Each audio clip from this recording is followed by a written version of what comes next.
साल 2012 में हुए विधानसभा चुनाव में हार के बाद से बसपा का जनाधार लगातार घटा। बहुजन समाज पार्टी मौजूदा वक्त में सबसे बुरे दौर से गुजर रही है। विधानसभा में बहुजन समाज पार्टी का सिर्फ एक विधायक है और ऐसे में मायावती ने पार्टी को नए सिरे से खड़ा करने के लिए नया प्लान तैयार किया। दलित वोट बैंक के साथ मुस्लिम वोट बैंक को साथ लाने की कवायद में जुट गई और इसी कवायद में उन्होंने मदरसा सर्वे पर चोट की है। मायावती की नजर समाजवादी पार्टी के वोट बैंक पर है।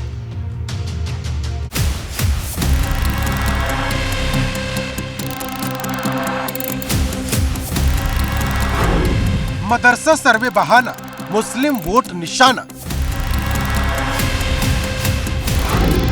समाजवादी पार्टी के वोट पर बसपा की चोट।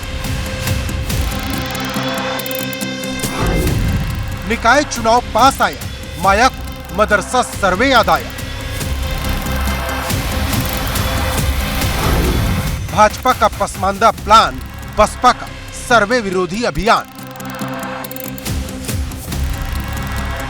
यूं तो मदरसा सर्वे पर शुरुआत से ही सवाल उठ रहे हैं, लेकिन अब जबकि निकाय चुनाव नजदीक है तो मदरसे के सर्वे पर विवाद का जिन्न एक बार फिर बोतल से बाहर आ गया है। इस बार विरोध का सुर बसपा अध्यक्ष मायावती ने छेड़ा, जिन्होंने एक के बाद एक 4 ट्वीट कर सरकार से सवाल किया। मायावती के मुताबिक गैर सरकारी मदरसों में सरकार गैर जरूरी तरीके से दखल दे रही है। मायावती ने ट्वीट में लिखा, यूपी सरकार द्वारा विशेष टीम गठित करके लोगों के चंदों पर आश्रित प्राइवेट मदरसों के बहुचर्चित सर्वे का काम पूरा, जिसके अनुसार 7500 से ज्यादा गैर मान्यता प्राप्त मदरसे गरीब बच्चों को तालीम देने में लगे हैं। ये गैर सरकारी मदरसे सरकार पर बोझ नहीं बनाना चाहते तो फिर इनमें दखल क्यों? मायावती ने सरकार से सवाल किया, क्या सर्वे के बाद सरकार गैर सरकारी मदरसों को अनुदान सूची में शामिल करेगी? मायावती ने बसपा सरकार में 100 मदरसों को यूपी बोर्ड में शामिल करने का जिक्र करके ये संदेश देने की कोशिश की कि मुस्लिमों की असली रहनुमा बहुजन समाज पार्टी है। मतलब मायावती ने एक तीर से 2 निशाने साधे। एक ओर उनकी नजर सपा के वोट बैंक पर है तो दूसरी ओर उनका निशाना भाजपा के पसमानदा अभियान पर। लेकिन पहले सुनिए मायावती के इस ट्वीट पर अल्पसंख्यक कल्याण मंत्री दानिश आजाद अंसारी का क्या कहना है। मदरसे के सर्वे पे सवाल हमारे मुस्लिम नौजवानों के विकास पर सवाल होगा। अगर आप सर्वे पे आप 11 बिंदु के सवाल देखेंगे तो वो साधारण से सवाल है और ये सवाल सरकार को जानना भी ज़रूरी है कि हमारे जो मुस्लिम नौजवान छात्र उन मदरसों में पढ़ रहे हैं, उनको बेसिक फैसिलिटीज़, उनकी इंफ्रा की स्थिति, उनके पेयजल की स्थिति, उनके टॉयलेट की स्थिति, ये सरकार अगर जानना चाह रही है तो इसमें कहीं कोई गलती नहीं है। वहीं डिप्टी सीएम केशव प्रसाद मौर्य ने मायावती के मदरसे के सर्वे पर ट्वीट को पूरी राजनीति करार दिया। भारतीय जनता पार्टी कोई मदरसे की विरोधी नहीं, मदरसी शिक्षा चल रही है। जो अवैध मदरसे चल रहे हैं उनको चिन्हित करके उनको बंद करने का विचार किया गया है।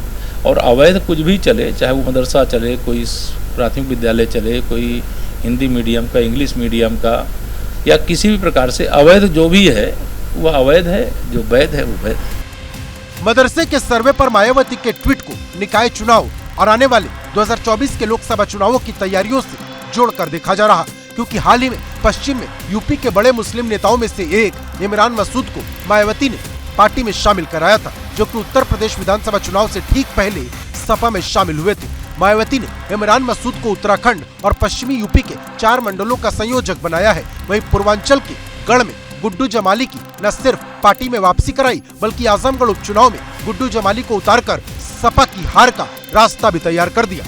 दरअसल मायावती की योजना उत्तर प्रदेश की सियासत में भाजपा का विकल्प बनने की है और इसके संकेत वो पहले ही दे चुकी है। भाजपा के विकल्प के रूप में कहा गया बसपा अपने आप को तैयार करे। देखिए, हम लोग मजबूत हैं, पहले से मजबूत हैं, इसमें कोई दो राय नहीं है।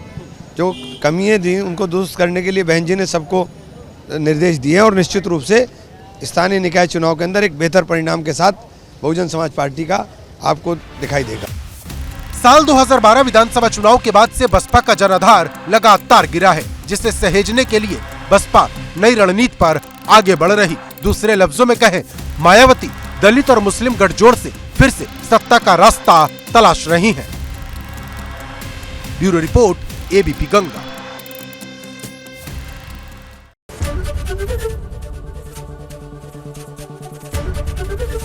एबीपी गंगा, खबर आपकी, जुबान आपकी।